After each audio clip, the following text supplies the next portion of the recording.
All right. Good evening, everybody. Thank you so much for being here with us. So this is the first rotation for the topics we're covering tonight. I'm Justin. I work with APS, and before we get started on the presentation, I will just run through a couple guidelines, which some of them you may have heard already earlier. One is that this event is being recorded and will be posted online on the APS website afterwards. You should have a Q&A button, and you could use that function to ask questions. We encourage that the questions focus on the contents of the pre-CIP report, so the recommendations, the methodology, and the data. And for those who want to have live interpretation in Spanish, the dial-in number and access code are on the screen now. We'll try to get moving along quickly. We'll start with 10 minutes for a quick overview of the topic, and then after that, we'll use most of the time for your questions and discussion. A recap of the timeline that we saw earlier. There are multiple opportunities for engagement coming up, a number of community table sessions, one of which will be dedicated to the middle school immersion program MOVE on September 5th. And throughout the entire process, you can always email engage@apsva.us.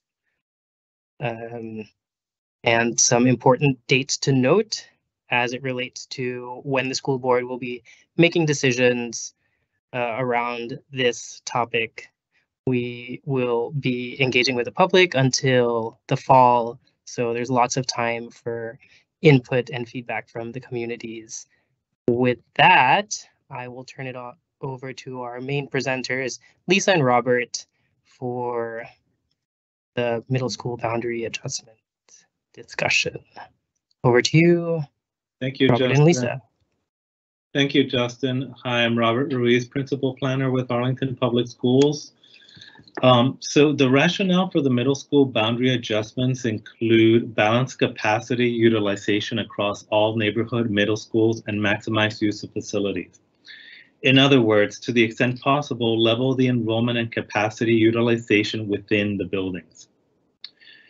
It also includes providing access to similar learning environments, to be good stewards of taxpayer funds. So if at all possible, avoid investing in relocatable classrooms or additions when capacity exists within the system.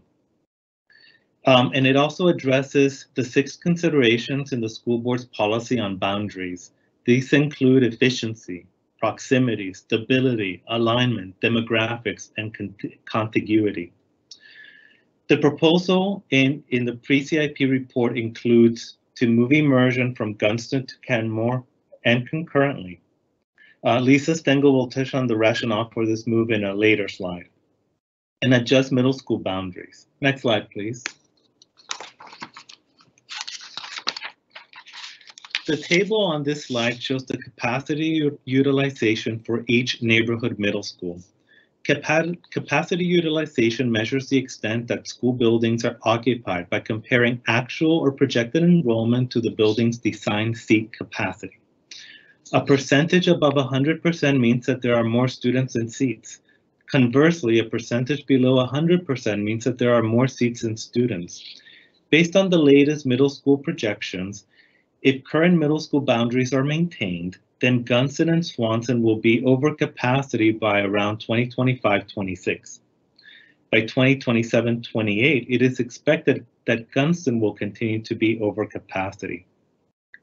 Note that the other neighborhood middle schools are expected to have seat capacity. The takeaway is that maintaining existing boundaries will create imbalances, leaving some schools overcrowded while others have excess space. Next slide, please.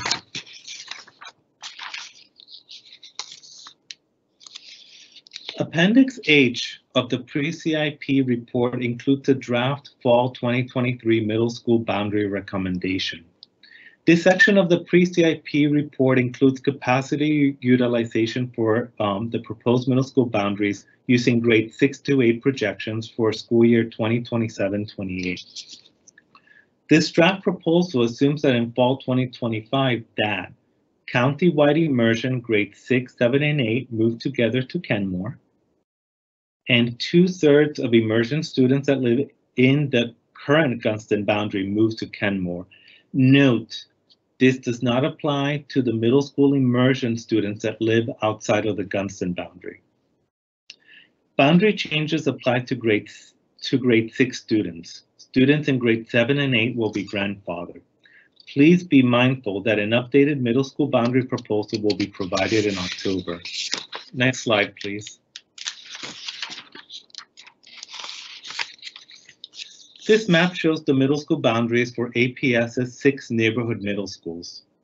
The crosshatch images reflect effective walk zones for the current school year.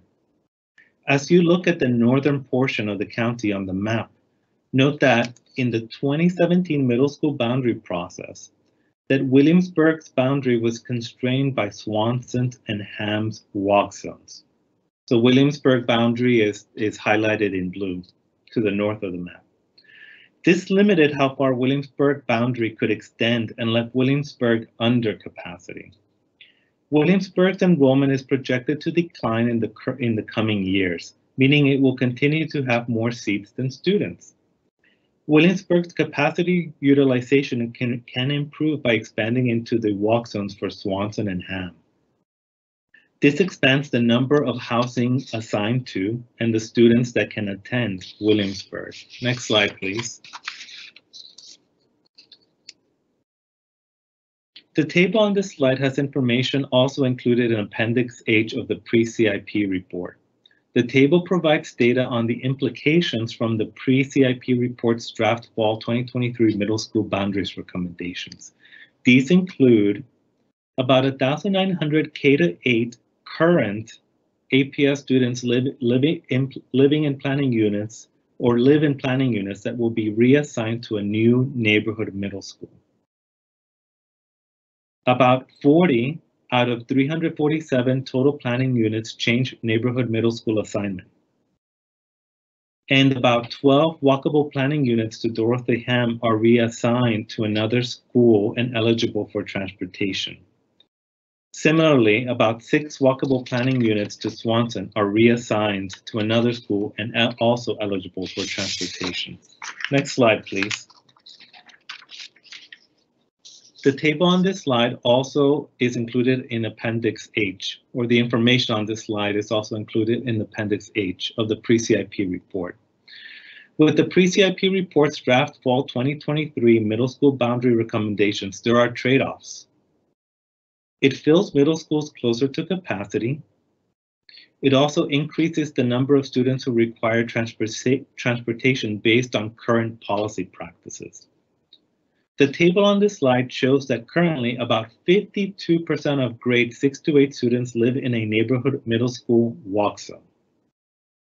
With the draft fall 2023 middle school boundary recommendation, this percentage drops to 50%. The same is true when we take a look at Dorothy Ham and Swanson. Staff from APS's facilities and operations are working to determine transportation costs from such a scenario. Next slide, please.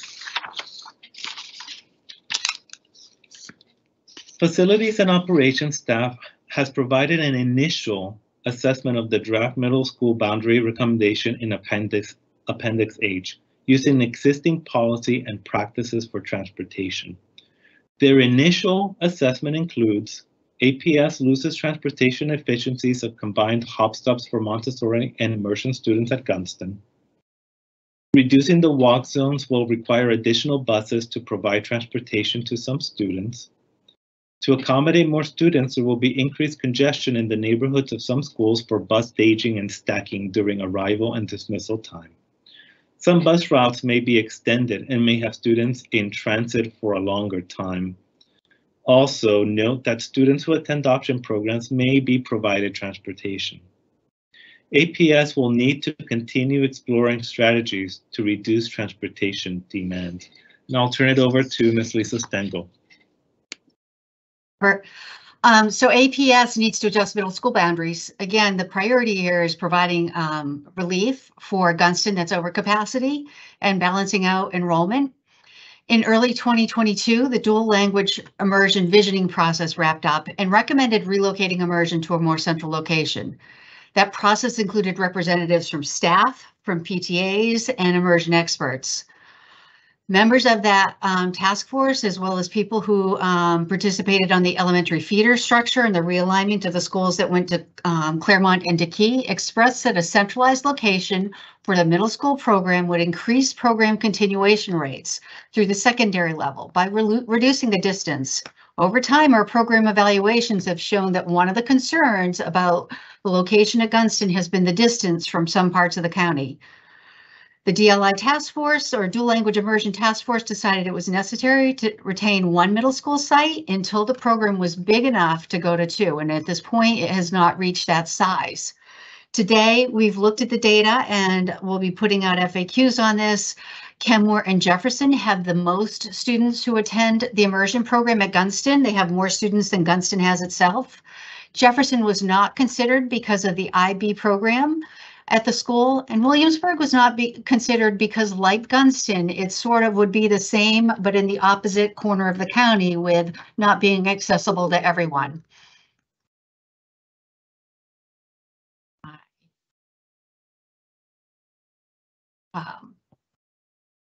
So with the dual language visioning task force making these suggestions, the current need for boundary adjustments, we have to do these together. We could not just make immersion, the middle school immersion program fit at Kenmore, so we need to do some boundary adjustments to allow that to happen, to make sure that, again, we aren't just moving the excess capacity from one school to another.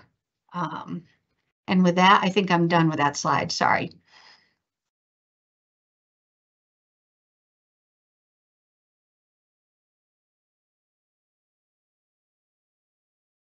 All right, thank you, Lisa and Robert. This is the same thought exchange that we saw earlier, and just to put the link up again, this time only showing the link for the dual language immersion program move. And with that, I think we can start devoting the rest of the time for this rotation to questions and answers. So we are looking at the questions here, and I will try to take them in bulk because there is overlap. I think for the first set of questions, I guess I'll throw to you, Lisa and Robert, is about moving only, starting with an easy one, moving only the immersion program without adjusting boundaries. Was that considered?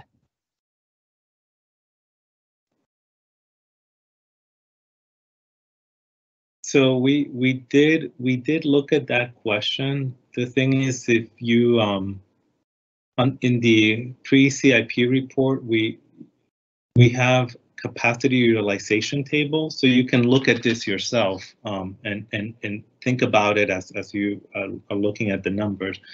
But given Kenmore's projected enrollment, if you add the projected immersion students, Kenmore would then be considerably under capacity. So that's the limitation. In order for Kenmore to accept or be able to fit in those immersion students, it needs to contract boundary-wise. So saying,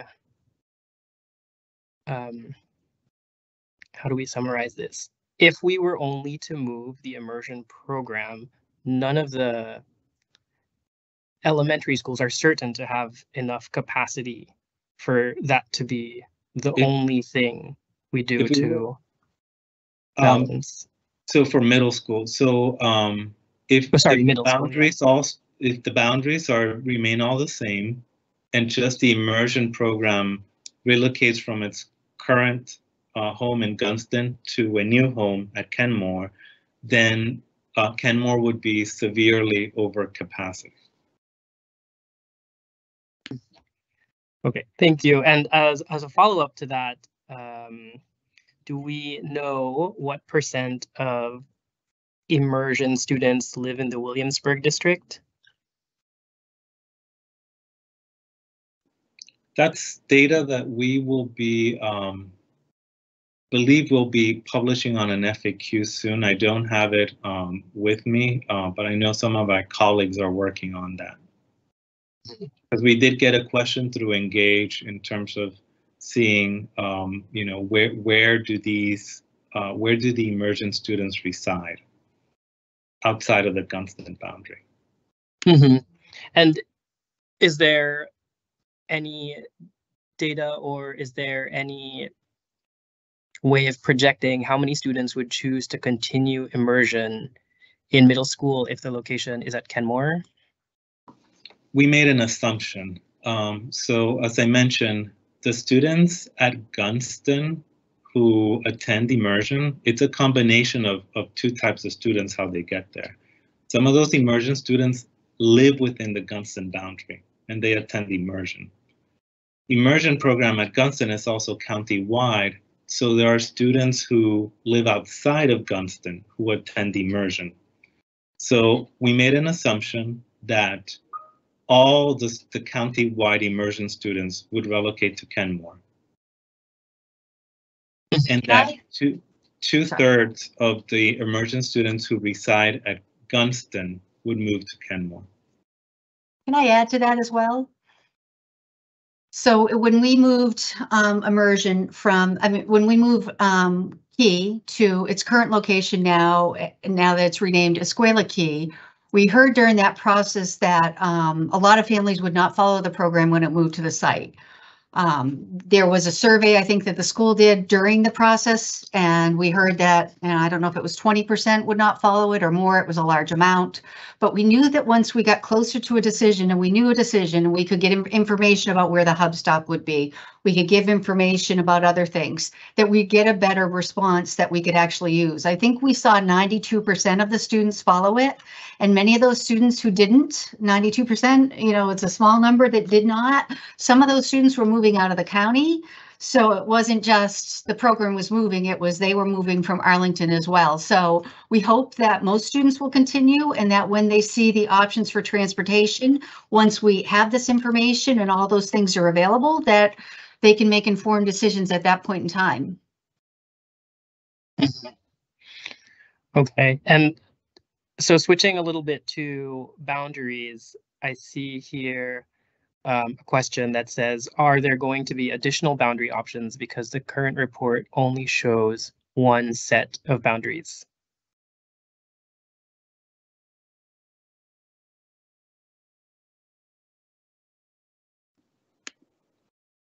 We are, so the boundaries that are in Appendix H of the pre-CIP report is an initial staff draft, and it's included in the report with a lot of information.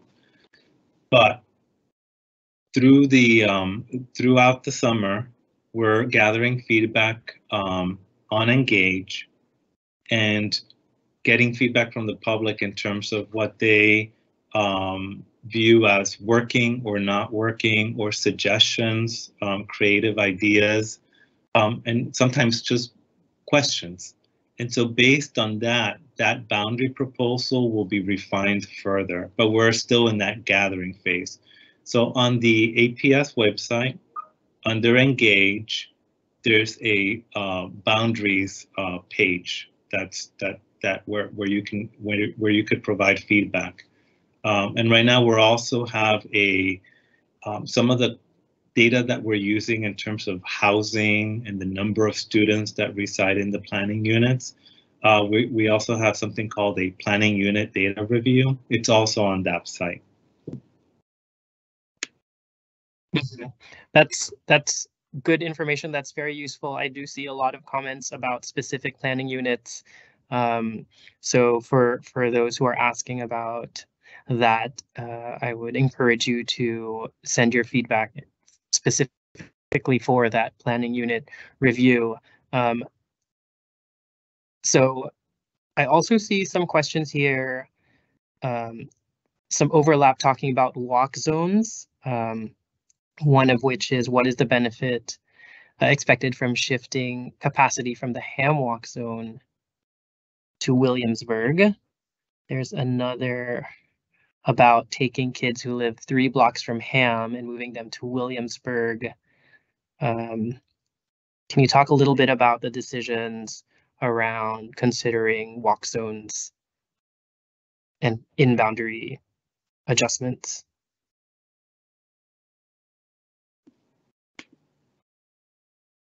So to the greatest extent possible, in that proposal, walk zones, we tried as least as possible to reassign planning units that are walk zones, that are assigned to a school as walkable, reassign them to another school. So in terms of priorities, that was one that where we tried as much as possible not to touch walk zones because of that efficiency aspect of those students being able to walk to their schools and not rely on school transportation. But that had to be mediated with, again, as part of the presentation, trying to look at capacity at the schools and trying to even them out throughout the system. Because as we were thinking about these boundaries, it was about thinking about the system as a whole. But then we also had to mediate other considerations. Another one that I think is not often thought about is alignment. But looking at alignment in 2 dimensions, both middle school to elementary, and then middle school to high school. And so that put other sets of constraints. So it was mediating different priorities, but I can say that walk zones was one where we wanted to touch them as least as possible. And the only times that they were, reassigned was when it was needed, just because of trying to balance that capacity. And it did not affect or it did not negatively affect that alignment. And related to walk zones, which you slightly mentioned or quickly mentioned, is transportation. Can you also speak to how transportation is analyzed in recommending a move like this? So we in planning and evaluation, we're not the experts on transportation and bus routing and resources around buses. So we are working collaboratively with our colleagues at facilities and operations, who are the staff that work on the routing, are aware of the resources in terms of busing. They're currently evaluating the proposal that is in Appendix H in terms of like what the implications are for bus needs, etc. And whatever, that refined version of boundaries that will come about after hearing from the public in that engagement process throughout this summer, they will also have access to that, and we are working with them so that they can also provide the school board and the public with information in terms of what that transportation implication is. Thank you, Robert. Let's see, what other questions? I think one that has a lot of upvotes here is specifically about the possibility of moving Immersion to Williamsburg and moving fewer neighborhood students. Is there a reason for choosing or recommending rather Kenmore instead of Williamsburg? I can answer that one. That was actually part of the Immersion visioning process and some of the information that came out of there. Again, when they were doing that work, and that was a cross immersion group that looked at it, they were really concerned about the continuation of students in the program because of the location in the corner of Arlington County that was Gunston. When you look at Williamsburg, it has the same sort of issues. Yes, it would fit in there, but would we have the continuation for those students to continue? I did drop a response in the chat to one of the questions. Williamsburg has 12 kids participating in the immersion program today. Part of that is that distance. They're the furthest from Gunston. However, they also don't have a lot of kids in it. Most of the kids come from Kenmore and Jefferson. We know that when we look at county demographic data, the majority of our Spanish speakers live in that area of the county, and it's very accessible. So part of I think what dual language immersion was looking at is how do we make this accessible to more of our Spanish speakers? It's a program that is geared towards having a 50-50 balance of students who come in primarily as English speakers or primarily as non-Spanish speakers or primarily as Spanish speakers. So getting more Spanish-speaking students into the program from the start is a priority of that group.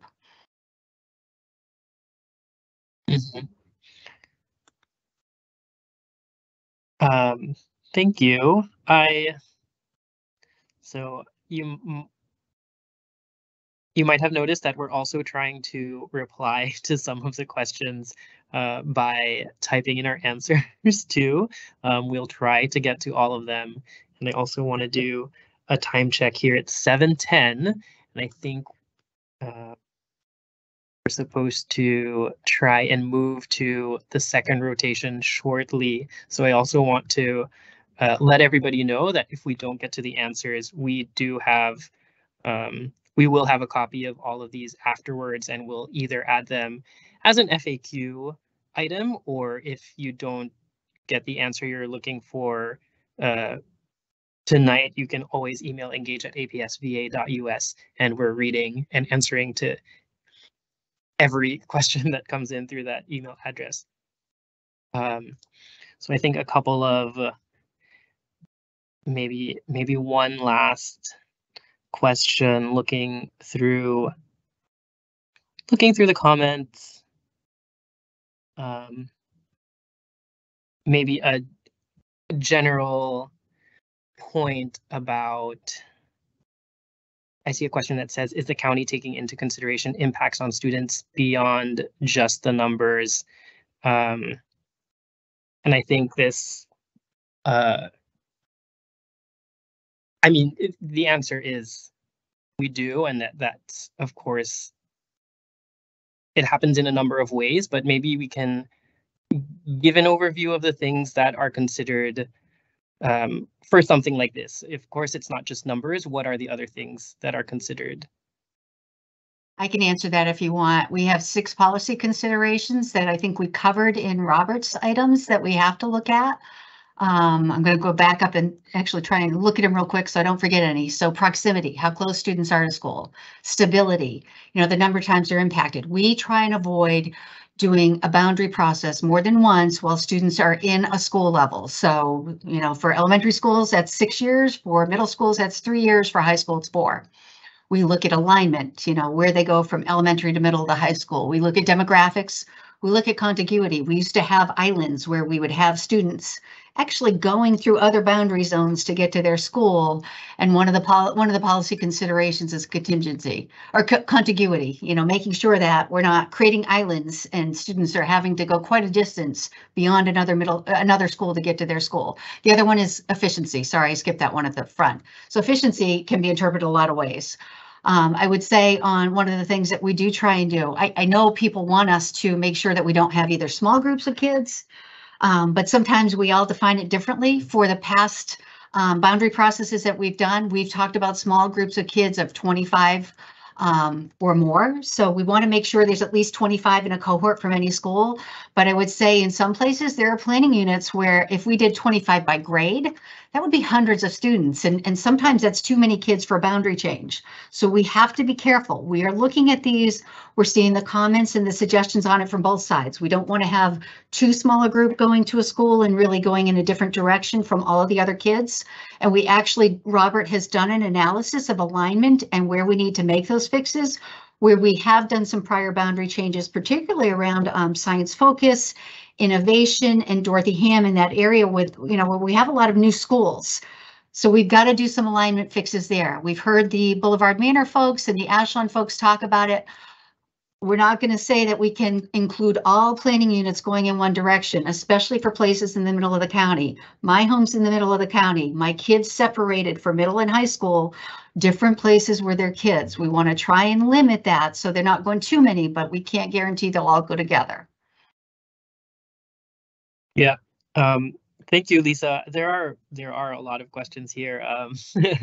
So if these questions, when we do see lots of questions that have the same theme, we'll make sure to post them as FAQs. And again, if you email engage@apsva.us, we do answer every email that comes through there.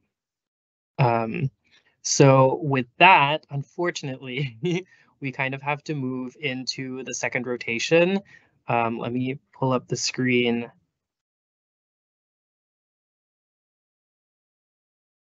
And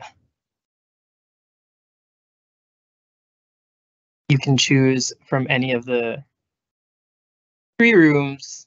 I guess you're also welcome to stay here.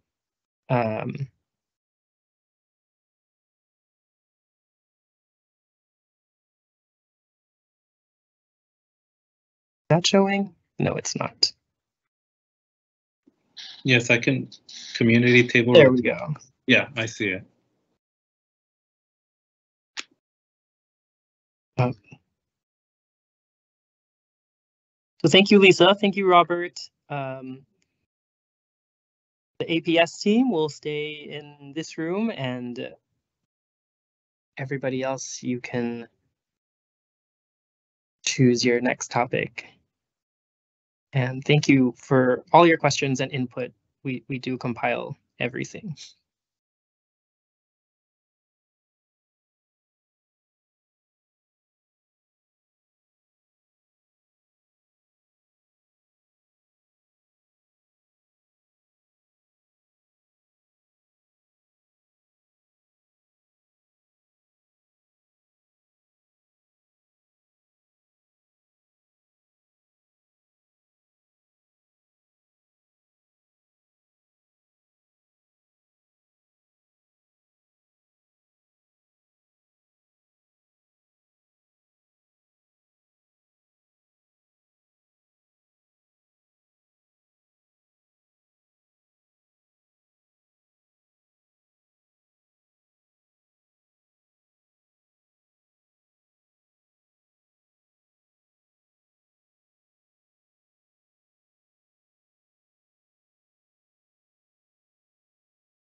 right, thank you everybody for joining us. This is the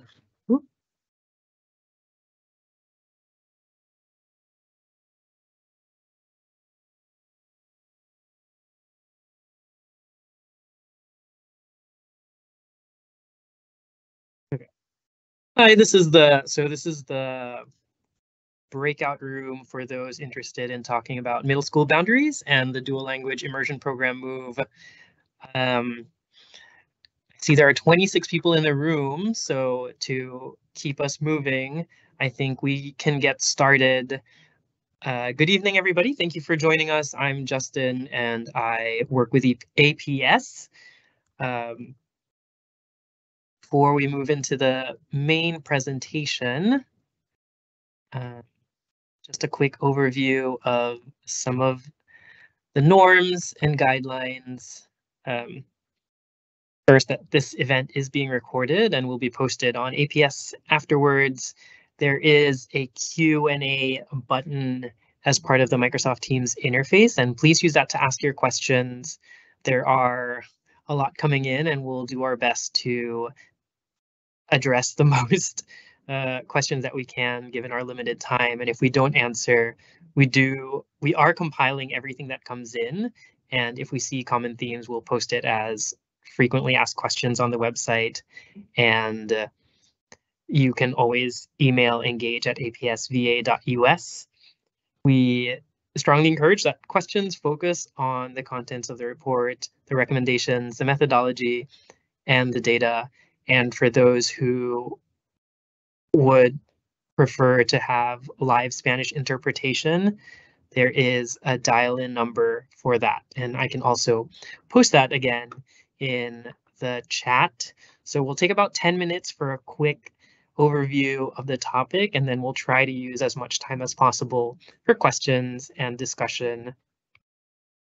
To recap some of the dates and opportunities for engagement ahead of us, this is the first of 4 community table sessions, and there will be one on September 5th that is specifically for the dual language immersion program move, and that will be virtual. Throughout the entire process, engage@apsva.us is always available to you.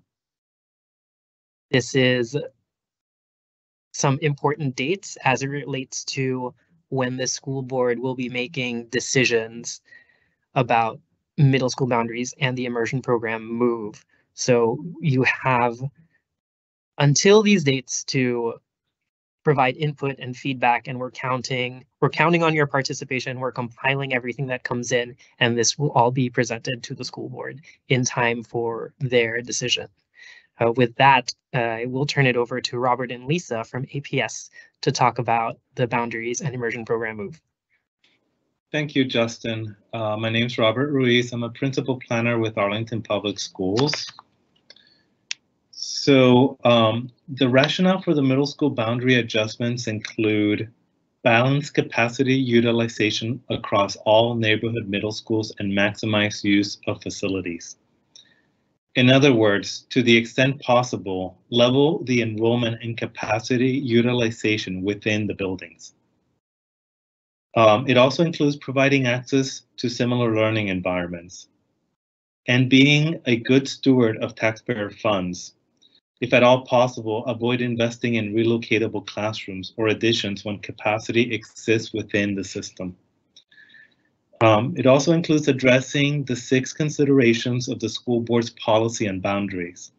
That includes efficiency, proximity, stability, alignment, demographics, and contiguity. The proposal in the pre-CIP report includes moving immersion from Gunston to Canmore concurrently. Lisa Stengel will touch on the rationale for this move in a later slide. And adjust middle school boundaries. Next slide, please. The table on this slide shows the capacity utilization for each neighborhood middle school. Capacity utilization measures the extent that school buildings are occupied by comparing actual or projected enrollment to the building's design seat capacity. A percentage above 100% means that there are more students than seats.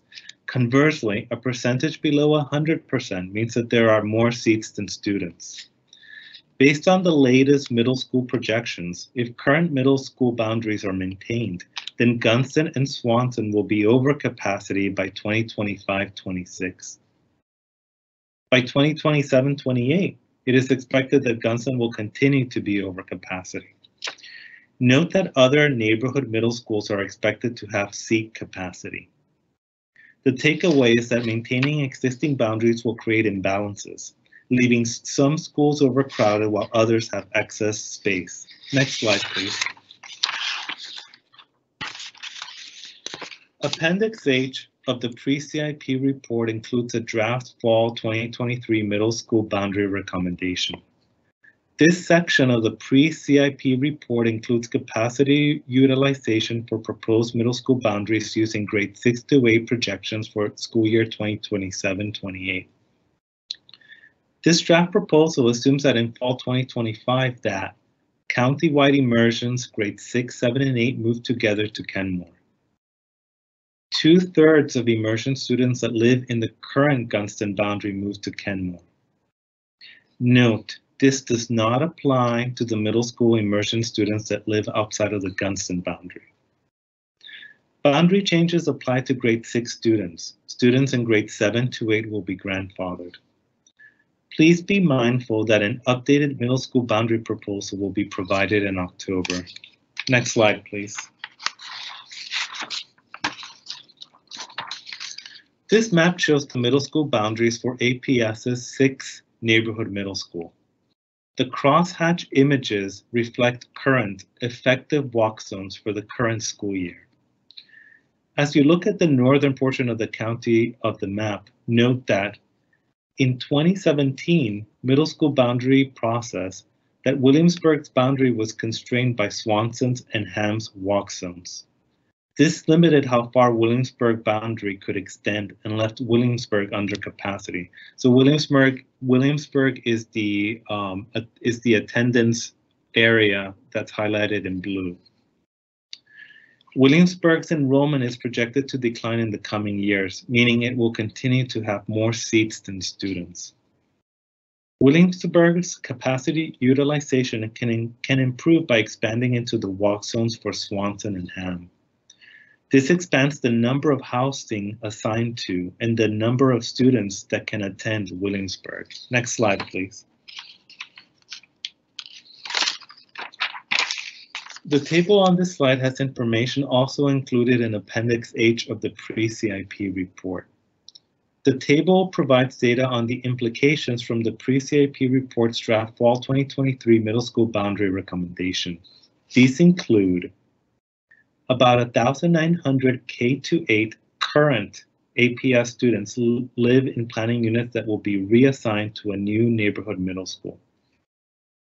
About 40 out of 347 total planning units change neighborhood middle school assignment. And about 12 walkable planning units to Dorothy Ham are reassigned to another school and eligible for transportation. Similarly, about 6 walkable planning units to Swanson are reassigned to another school and eligible for transportation. Next slide, please.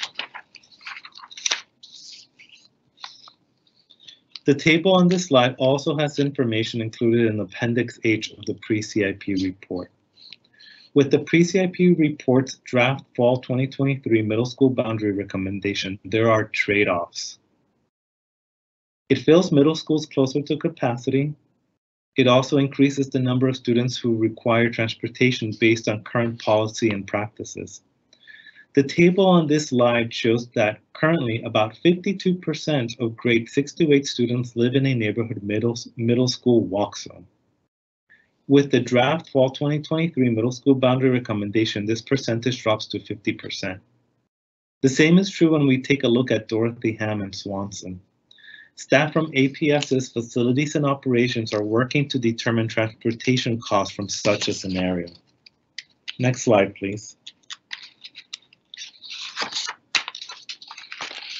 Facilities and operations staff has provided an initial assessment of the draft middle school boundary recommendation in Appendix H using existing policy and practices for transportation.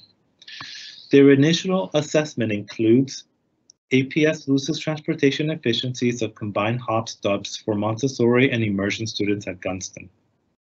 Reducing the walk zone will require additional buses to provide transportation to some students.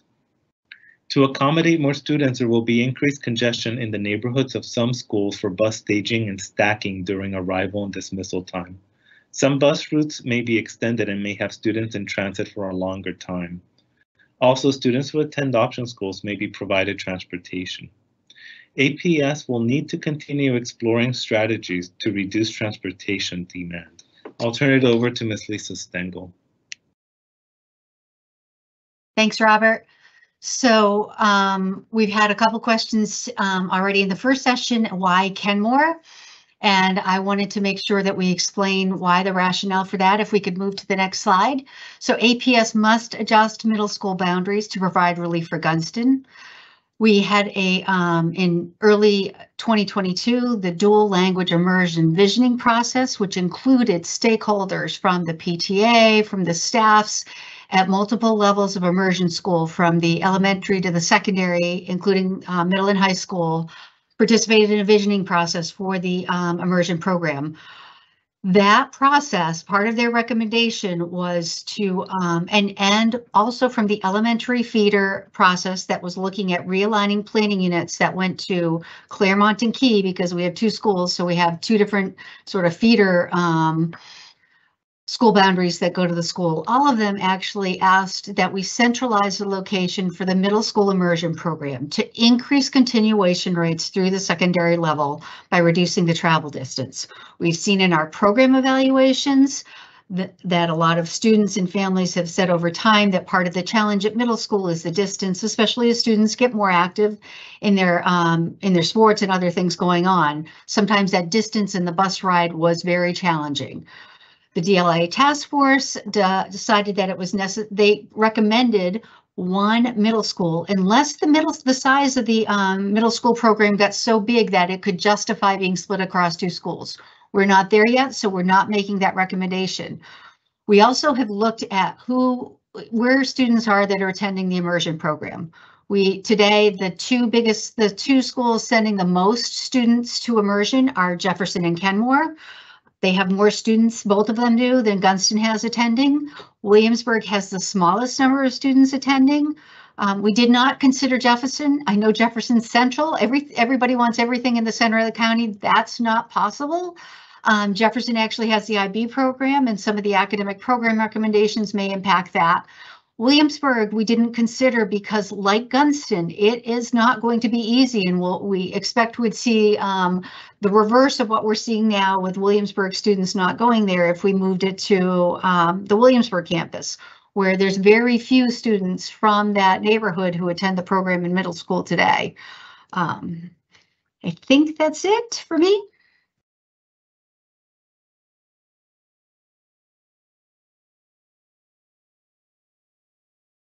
Yep, thank you, Lisa. So this slide is similar to what we saw at the start of tonight's community table session with a link specifically for the dual language immersion program MOVE.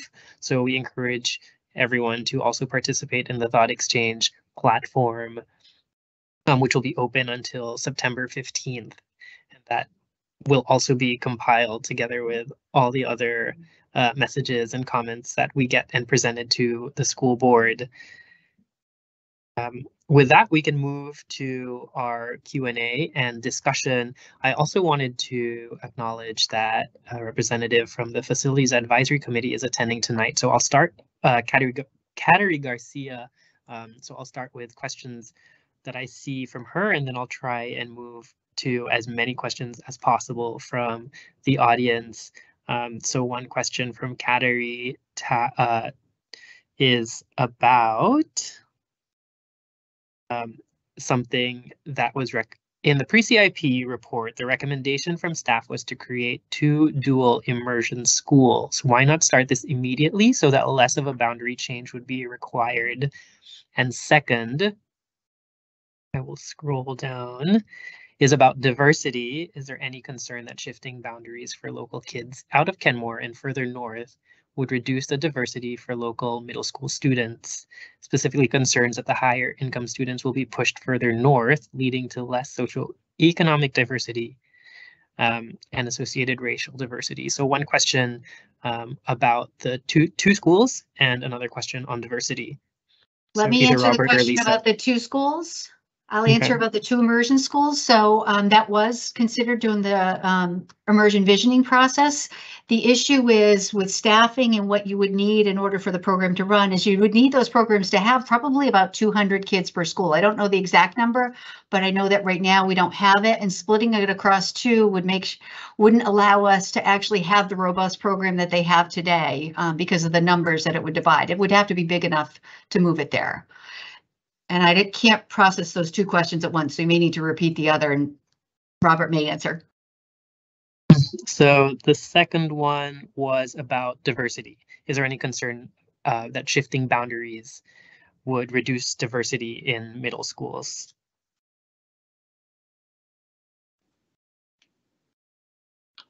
So with these proposals, we will provide information for the school board and the public in terms of measures of diversities in the refined proposal that will come out later this fall after the engagement process this summer. So we will have that information. Okay. Thank you, Lisa and Robert. Yeah. So I'm seeing one question here that has the most number of likes, and I'll start with that, which is about how not all Ashland students will be able to move to the same middle school, but they'll move as many as possible.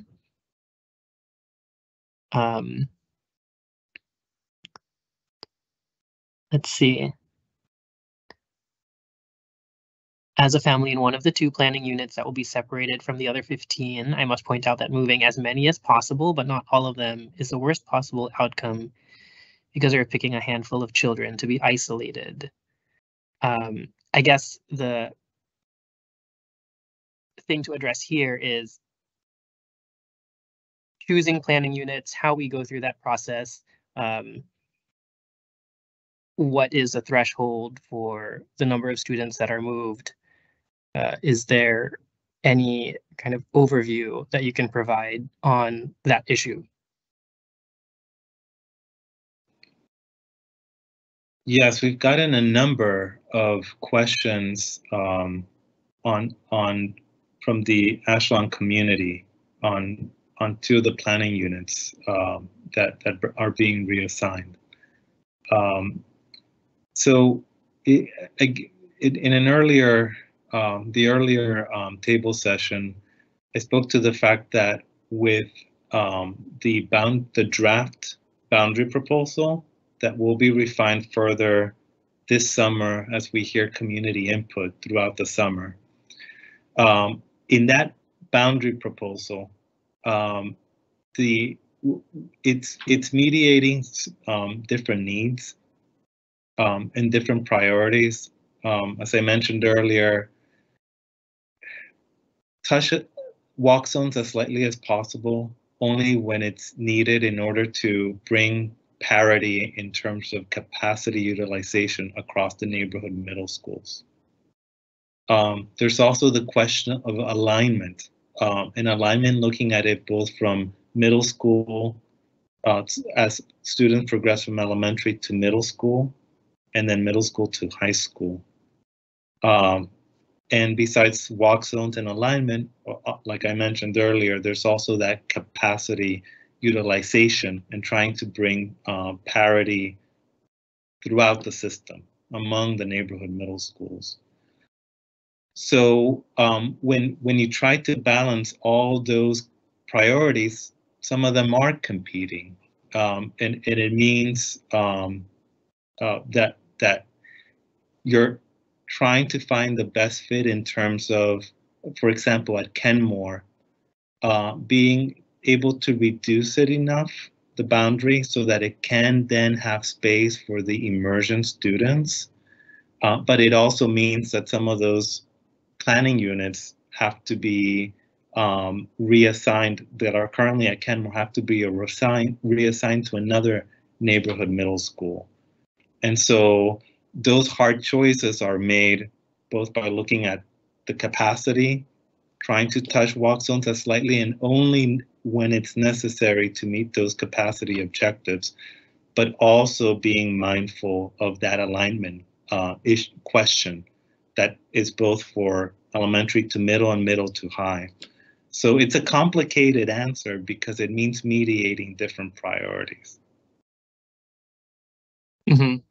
Right, and you also, so you're mentioning alignment from grades elementary to middle and from middle to high. There are a couple questions / comments about whether there's a priority or whether there's a policy about prioritizing alignment from elementary to middle over middle to high. I hope I'm capturing that question correctly. Yeah, and Lisa, feel free to jump in. You might have more background on this, but no, there is, in terms of the policy, it's just to respect alignment at the, as students progress from elementary to middle and high. So there wasn't a priority like one is more important than the other. There isn't, and this is actually, there's going to be the school board is scheduled to review the boundary policy next year between the middle school and the high school boundary processes.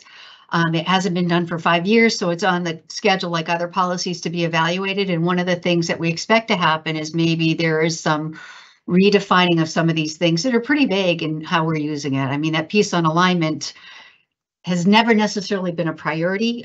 There's some of them that automatically are priorities, like contingency. You either have a island or you don't.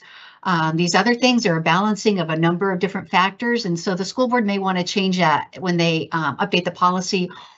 And they're going to add policy implementation procedures that will really indicate what they want us to include in each boundary process.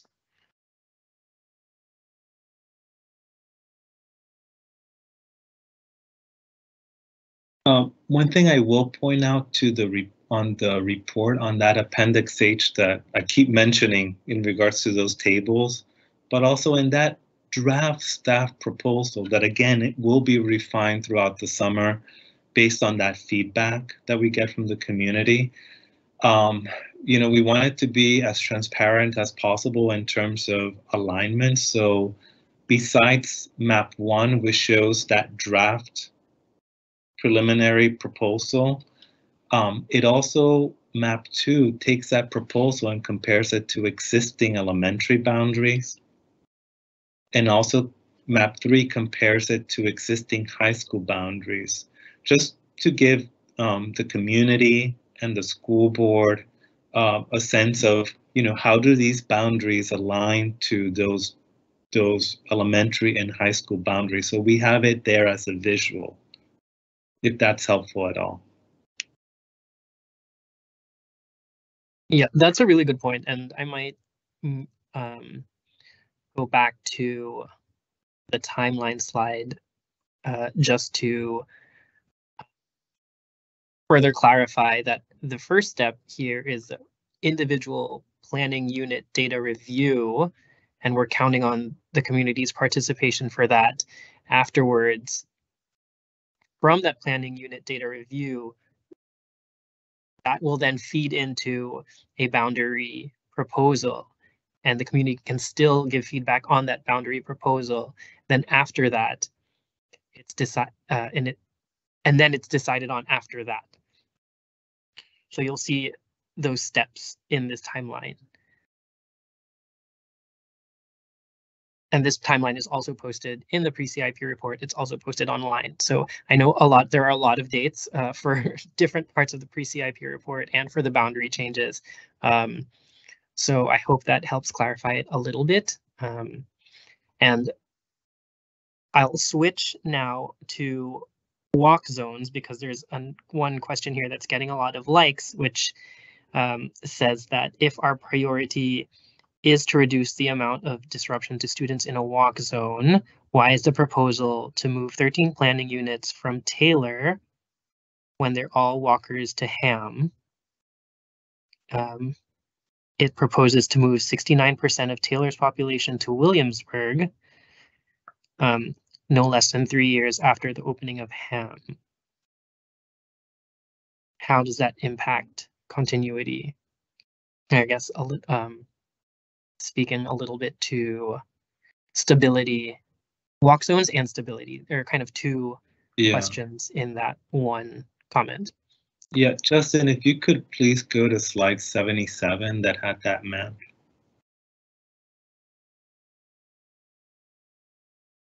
Oops.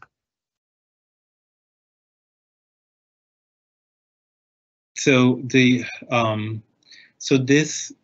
I know that the question is about Taylor at the elementary level, but just to provide some background on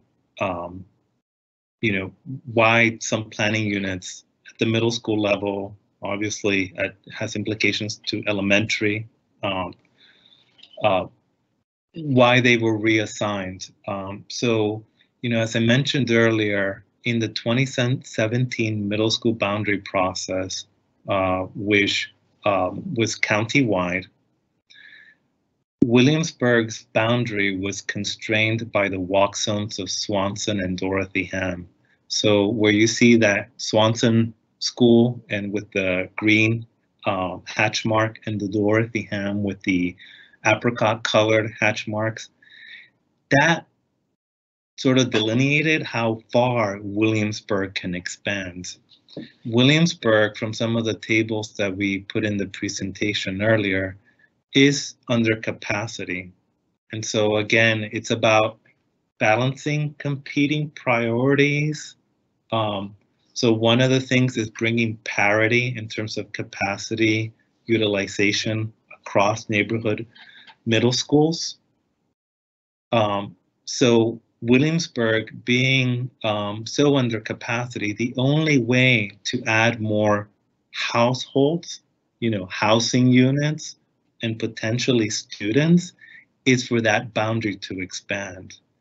But it's, I did mention that walk zones was something that we tried to touch as lightly, but in that case, in order to meet that one priority of finding a way of bringing parity in the capacity utilization, Williamsburg, the only way it could expand would be into the Dorothy Ham and some of Swanson's walk zones. As we were looking at that extent of how far it could expand was also mediated by looking at existing elementary boundaries and existing high school boundaries. So it wasn't just looking at filling Williamsburg as much as possible, but there were constraints based on both in terms of mediating how far can it expand without affecting that alignment issue. So with this proposal or really any proposal, it's always trying to mediate between those different competing priorities.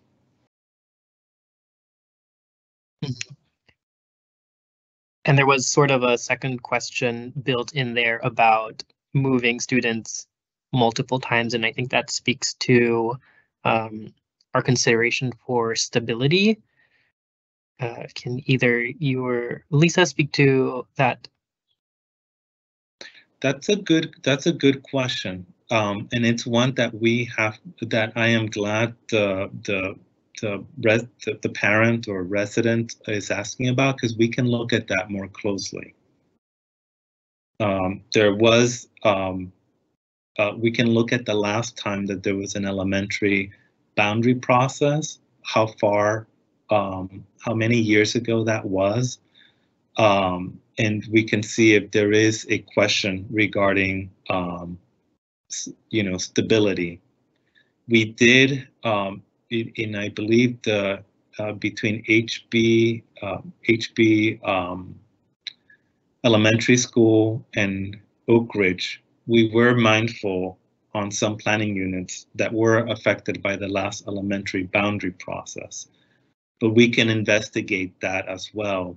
So we can, if Justin, if you don't mind noting that for us to look at that closely as part of this conversation, and if the person also, if they want to follow up on engage, we will gladly look at that question.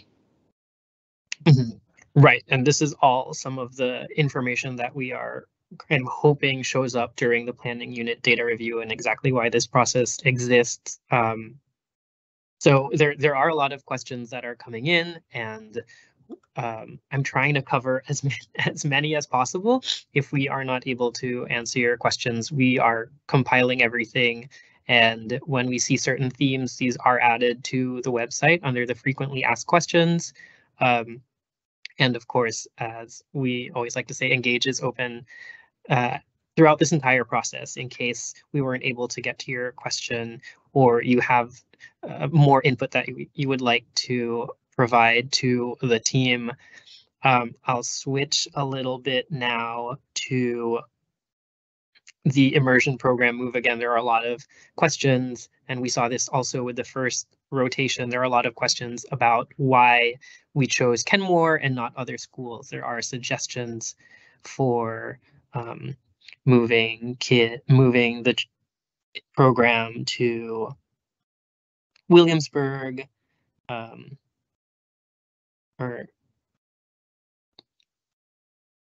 so a quick what time check, it is 7:51, so just a quick answer as to why it was specifically Kenmore that the recommendation landed on.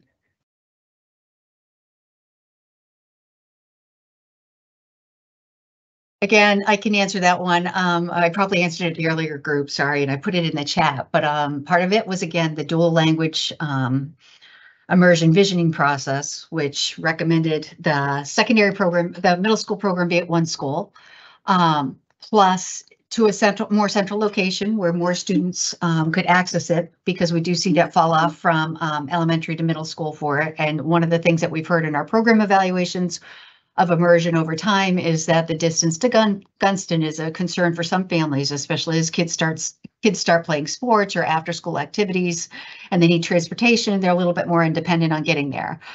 So the corner of the county has not been ideal for everybody. Kenmore is much more centrally located along Route 50. It's not perfect. Jefferson would be the perfect central location. However, Jefferson already has the IB program, and it would be very difficult to actually do a boundary change to make that program fit there. Does that answer the question, Justin? Oh, the other piece is we looked at where the students are. So we looked at the students who attend. So most of the students, the biggest proportions of students coming from the neighborhood middle schools today are currently Jefferson and Kenmore. The other piece is that we look at the demographic data for Arlington County. The majority of Spanish speakers are very accessible to the western end of Columbia Pike, which is where Kenmore also sits. And so making it more accessible to our Spanish speakers, because the program depends on that 50-50 model, 50% of the students being able to speak Spanish and 50% of the students being able to speak English or another language. And so that balance of the program is very important. So all of those things played together in that recommendation. Thanks, Lisa. So I do want to be conscious of everybody's time. It is 7:53, and I see one question here that I think might help close us out, which is kind of a big picture. Why is this focused on a single program if the core problem is a capacity challenge? So why are we doing, I guess in a very succinct and direct way, why are we doing both boundaries and a program move? Why not just one or the other? We looked at just doing boundaries. However, the number of students that would have to move out of Gunston to maintain a neighborhood school with 2 option programs in it. So not only does it have immersion, it has the Montessori program as well. There's just too many kids. We would have basically moved every kid out of Gunston to all of the neighboring schools. So they would have moved to probably Jefferson and Kenmore mostly, but that means everybody else has a shift. So we looked at that. Moving the immersion program out leaves most of the Gunston boundary intact. Again, what we shared was a ballpark proposal, and we'll be refining that proposal and presenting the real scenario in September at the school board work session. So we looked at doing that. We needed to move immersion out. We looked at the number of kids there, knowing it was one program, and so combined it. We know that just moving it to Kenmore, we cannot make it fit, so we have to do a boundary change at the same time. When we talk with our middle school principals, they would love to have our schools all at similar rates. You know, there are things they can provide for programs for students that the larger the population is fitting more within the building, the more things they can offer for their students, and that there are some painful cuts to programs that they can offer when their schools get small. And when you look at the long-term projections for Williamsburg, that's a concern. Dorothy Ham Middle School is a bit too close. And when we opened that school at that location, you know, there were some trade-offs that we made on that. So this is what we're living with. And, you know, again, the school board's going to have to wrestle with what they give priority to when they vote on this in December. It's not an easy discussion. You know, last time around, the priority was on walkability, which left Swanson over capacity, which and Gunston has been over capacity for years. We need to make sure that we're giving all of our students good environments. So getting them all to fit within their building is a key part of this stuff. We will be bringing a second proposal when we come this fall, responding to Mr. Purdy's question at the work session, that looks at, do we need to change as much at some of the other schools to get there, you know, so that the school board can really look at this and make sure that they feel comfortable with whatever decision they vote for in December. Thank you, Lisa. So it is 7:56 and there are so many questions. I do want to state that we absolutely are keeping a record of every question being asked here. I know some of them were not published. That's because it is me reading and publishing and trying to ask the questions. So I do see all of your comments. We are saving them. So I just wanted to state that. And this is, again, the first out of 4 community table sessions. And I'm sure after today, we'll try and see how we can adjust going forward and learn from this community table session. So we are super appreciative of everybody that's here tonight. And we are counting on your participation throughout the entire thing. So before we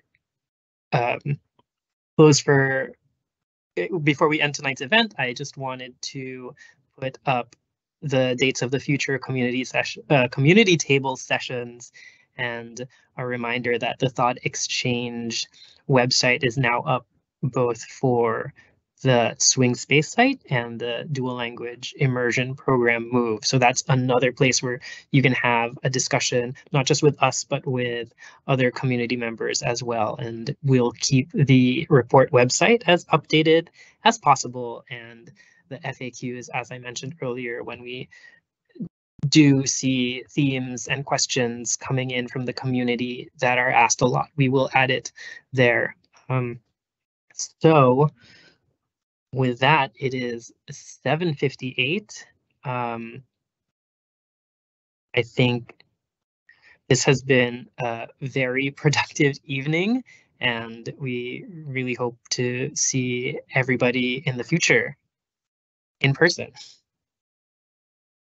Kenmore is in person, September 5th is virtual, September 11th will also be virtual.